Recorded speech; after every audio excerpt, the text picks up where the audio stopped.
Hello, let's talk about making a wind spinner. All right, it's a very easy process. We can do this all together here. So let me just walk you through the steps.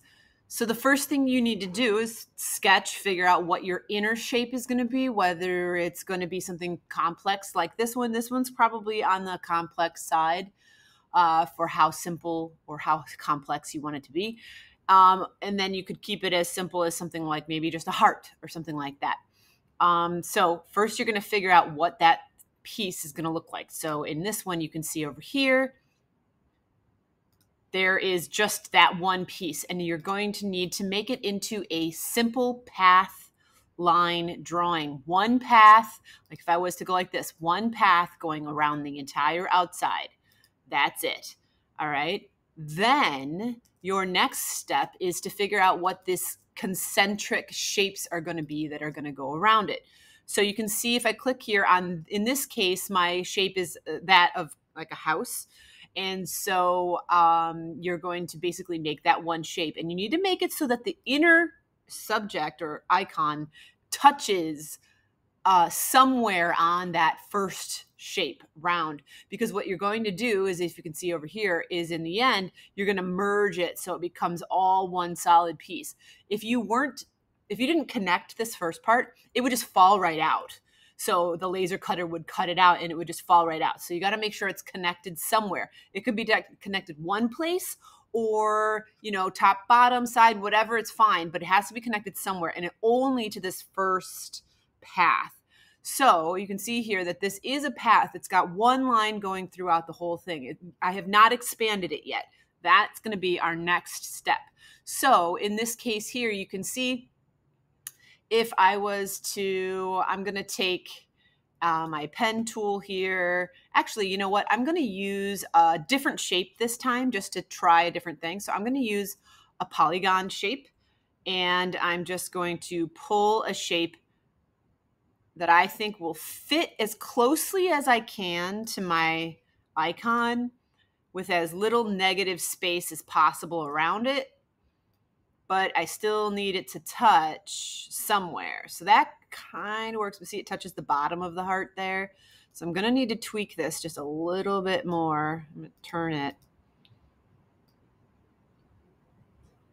like that. And that'll work because it touches the top two parts, okay? So now I've got my inner shape and I've got my outer shape. If I wanted to, I could adjust this even more and bring this in on the sides, but I'm cool with where it's at right now. So I'm going to just take this. Now here's the next step to make those concentric shapes that go out from here. I'm going to lock this inner shape for now because I don't need that to do anything but just stay right where it's at. So I'm just going to lock that once I can't click it. Now this one, I'm going to say object, path, offset path. And what happens when you do that is it creates another path right here outside of that path. And you can see here that it asks you some questions. So I don't want it to miter. I just want to leave, I don't know, I'm going to check it out. I'm going to try the different choices here. Round. I think I like round, but I could do bevel. But I think I'm going to stick with round for now. And it's too close because you can see they're touching, and I need there to be space there. So I need that offset to be bigger. So I'm going to try 0.2. And I just click on the other box because I don't want to say okay because I don't want to get out of this window. So I want to stay in here. So I'm just going to click on this opposite box here so that I can see it apply, right? I still want more. I want the space in the middle to be equal to the space or size of the stroke. So I need to go even more. I'm going to go double that. Now that's too much. So maybe right in between. Pretty close. I think I might want to do a 2.5 kind of situation here. Oh, wait, I can't do 2.5 because it's already there. How about that? Yeah, that looks pretty good. Now I'm going to say, okay. Okay, so that's 0.25 inches in my offset. Now I'm going to go up here and I'm going to say object, path, offset path again. And it will now remember that setting you had, and it will continue to grow. Now, in this case, again, it's round. I don't know. Now that I see it, I might not actually like that. So I think I'm going to Command Z back to my original path and do again, say path, offset path. And instead I am going to say miter here. Let me just try something. Yeah, maybe if I say miter. See, the higher the miter limit, you can actually make it kind of go back into a point. Say not 8.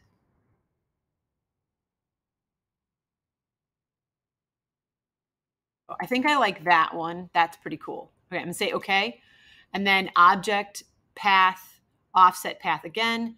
And I'm just going to keep doing that until I've got as many as I want. I'd say between 8 and 10. I would probably not go any more than 15 because remember, we need to make this fit on a total size. I think it's a 12 by 12 piece of acetate that we have that we're working with here. So basically you can see what's happening. It's growing. Again, object, offset, path. Okay, object, offset, path. Okay.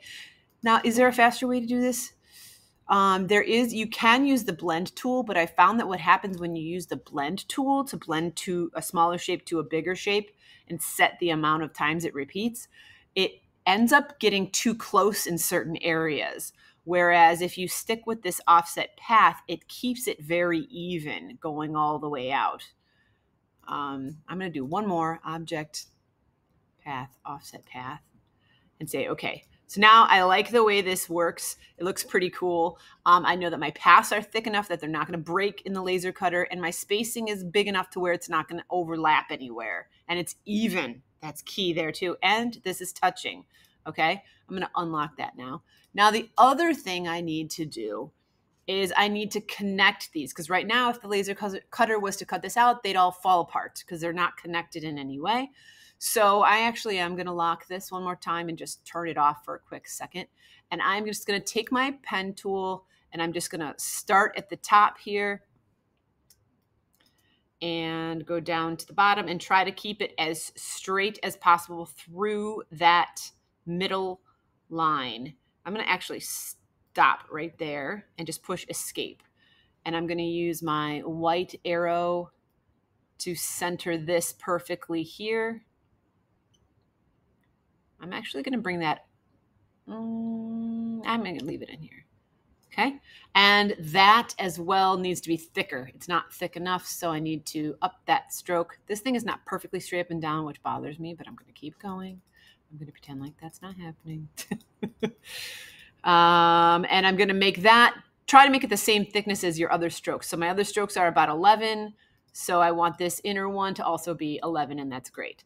So now you can see it's going to connect there, but I got to get rid of this middle part. So in order to do that, that's pretty easy. I think the best way to do that is I am going to first expand. No, I'm not. I'm going to snip it with my scissors. So I'm going to come in here, and underneath my eraser, I've got my scissors, and I'm just going to clip right here and clip right here. Oops, that clipped the wrong path. You see that? It clipped my actual polygon. I don't want that. So I'm going to lock the polygons, and so that it only will clip here and here. Click. You just click on a segment, but not on an endpoint. Okay. I can double check in my layers here. Where is it seeing that I have an endpoint?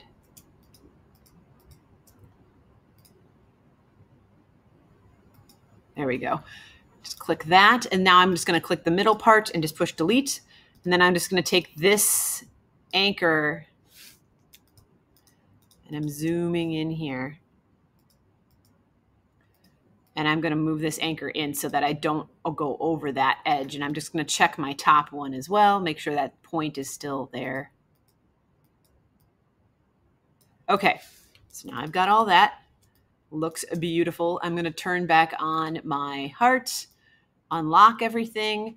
And the last thing I need to do before I merge all of this together and expand it is I do need a little loop at the top right here. So I'm going to center it and push Option and Shift so I can pull from the center. And I'm just going to make a little loop. And I'm going to make sure it's not filled with anything.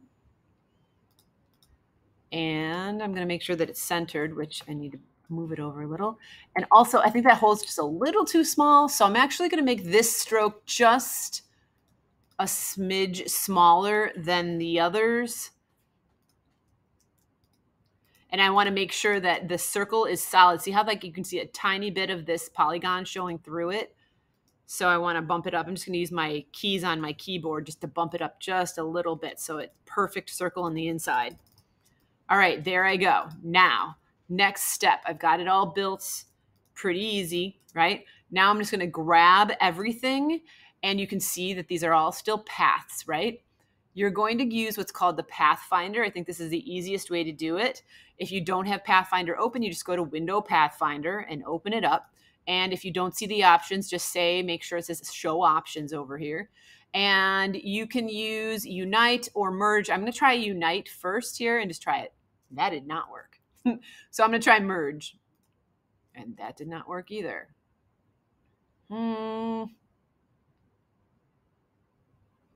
Okay, let me try turning this guy, locking him first, and now grabbing everything and saying, I know why. I did not expand first. I need to expand. So I got to grab everything first, unlock, and make everything expand. Object, expand. Now watch what happens to these paths. Yes, I want to expand both. There we go. Now everything is a shape instead of a path. Now we can go over here and say Unite, and bam, in your Pathfinder. And you can see that now there's no hindering in these moments like this, because you have to imagine when that laser cutter cuts this, you don't want it to stop here and go up and go back. It's going to separate everything. So it needs to be one continuous cut for your piece. Okay, last thing to do, and this may have been something you probably should have done this first, sorry, but it's okay if you do it now, is I want to compare this on my actual artboard. I want to see that this is the correct size. So I have one over here that I already did. I know that my artboard is a 12 by 12 inch artboard, and I'm now going to hold Shift. I'm going to scale this up on my artboard, and there you go. And you know what else I could do? I could probably tilt this. I wonder if I could get any more, out of it. Probably not much, honestly. It's about as big as it's going to get on this size piece. And I wouldn't push it too close to the edges because you don't want the laser to like go off the edge or so there you go. So that is a full 12 by 12 piece, all done, ready to go. I could have probably made my middle piece a little smaller now that I see it. So go ahead. You might have to try a couple times to get it just right, but that's okay. The more times you do it, the better you are at it and the faster you are at it. So give it a try, have some fun, and let me know if you have any questions.